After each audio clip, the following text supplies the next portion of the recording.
Hi friends, ఈరోజు మాది special ఏంటంటే బిర్యానీ. మా మిస్సెస్ లేక లేక వండిందండి. ఈరోజు చేసాము, అంత కుదరకపోవచ్చు. కొంచెం చికెన్ కర్రీ అండి దాని కాంబినేషను.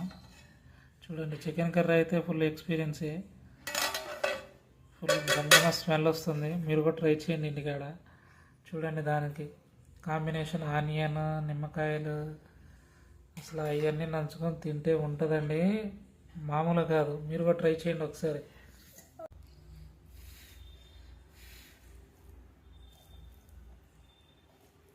ఓకే.